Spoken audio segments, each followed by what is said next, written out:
Ayan ulit, oh. Okay. Light, camera, action! Ayan guys, oh, nakita nyo kung paano mag-bold. Grabe, di ba?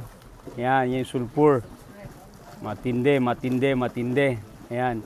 Dito lang yan, St. Lucia. The active volcano here in St. Lucia. Okay? See, nakita nyo yung surrounding, di ba? Ayan. Yan ang paligid niya. Pati doon sa side na yun doon. Ayan. See? Ayan. Okay? Ito pinakamatindi, masyadong aggressive. Nakita yung boiling niya. Boss, mga ilang degrees to? Nasa 500 ba to? Hindi pa. 450. Medyo. Okay. See?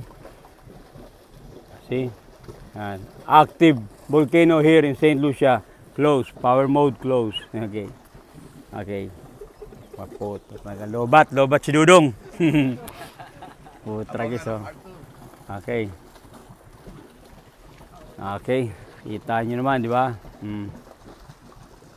Ayan. See?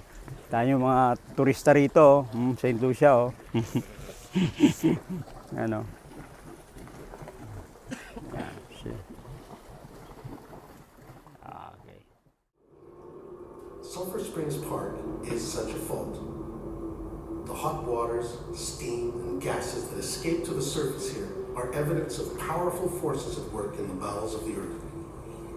Whether you have come here by sea or by road, it is impossible not to be captivated by the spectacular beauty of the mountains and valleys. The tranquility of this place belies the fact that the forces that shaped it are still very much alive. At Sulphur Springs Park, you are in the middle of a dormant volcano. The island of St. Lucia, and indeed most of the islands of the Caribbean, were formed by episodic volcanic events that took place millions of years ago. Let us look at the globe on which we live. In the center, there is a solid core, then a liquid core called the mantle, and then a thin crust of tectonic plates. The continents and oceans sit on these plates, which move relative to each other.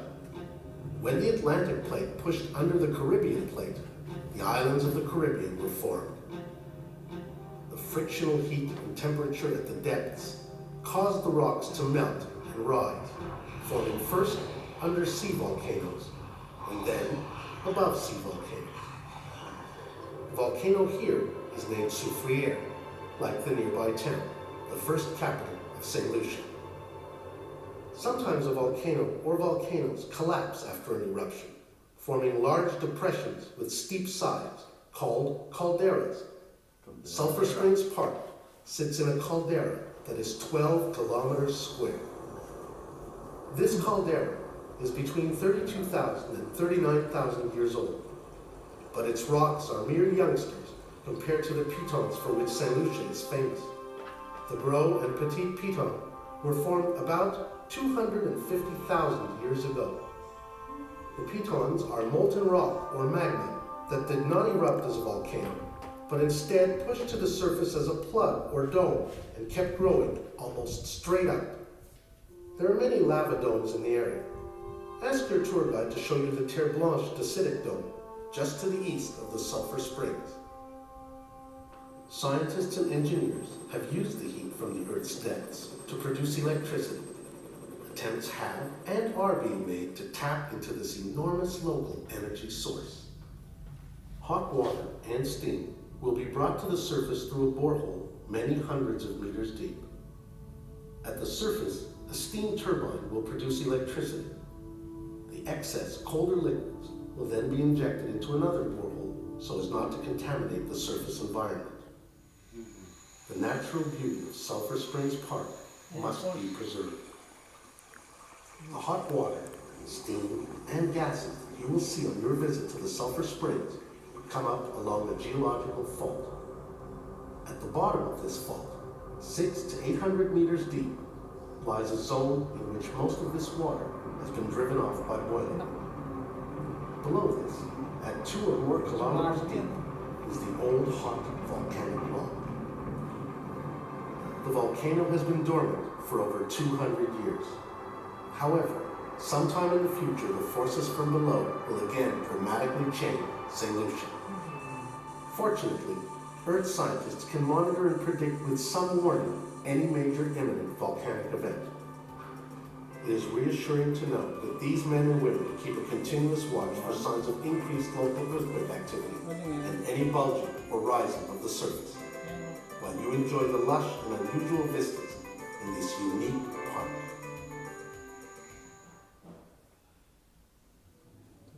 Test mic. Light. Camera. Action! Okay guys, good afternoon to all of you. Andito kami ngayon sa spring dito sa St. Lucia. Nakita nyo ngayon yung ano na yan, yung sa bundok. Nasa bundok kami ngayon, nakita yung spring na yan. Ganyan pala yung mag-boiling ang clay. Nakita yung clay ng volcano, ganyan pala yan. Okay? Lahat ng place, sulfur yan, no? Ayan. Kita nyo? Okay? Matindi si Dudong. Ayan, zoom natin. Ayan. Ayan. Kita nyo naman, matindi ang init. Kumukulo. It's boiling. Yan.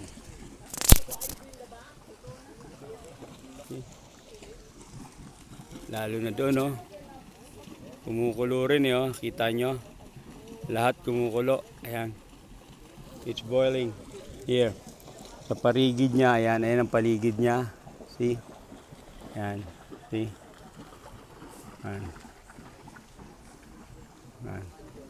360.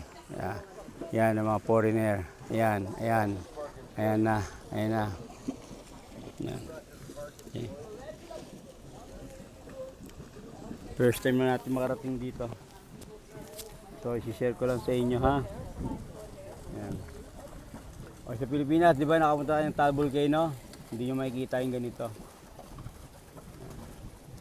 This is the active volcano here in St. Lucia. Okay.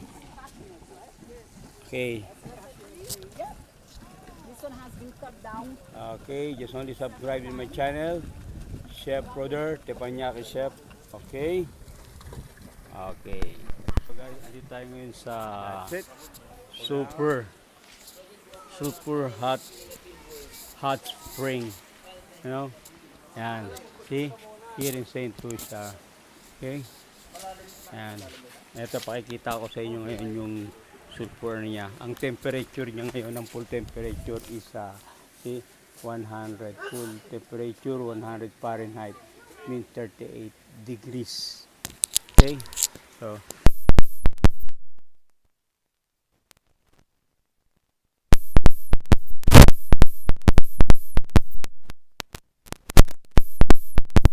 yan. Sobra ang temperature. Pero mayroon naman siyang divide. Pagdating doon, tatawag. Then the others, tapos doon pa sa baba. Ganun yan. Kaya dito, maganda raw yung mud kasi maganda raw sa balat. Yung mud. Kung nakikita nyo, di ba? Yan o. Mud bath spray. Ayan.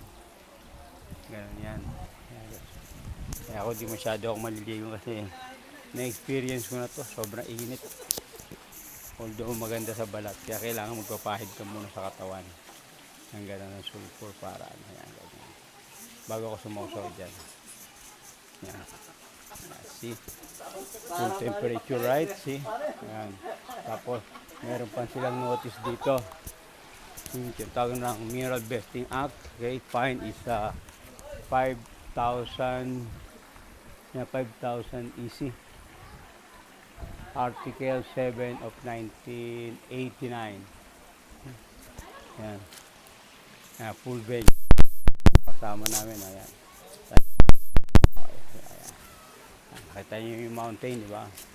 Kung makikita nyo yung mountain. Kanina na katabi nito. Part dito. Yun nga lang talaga.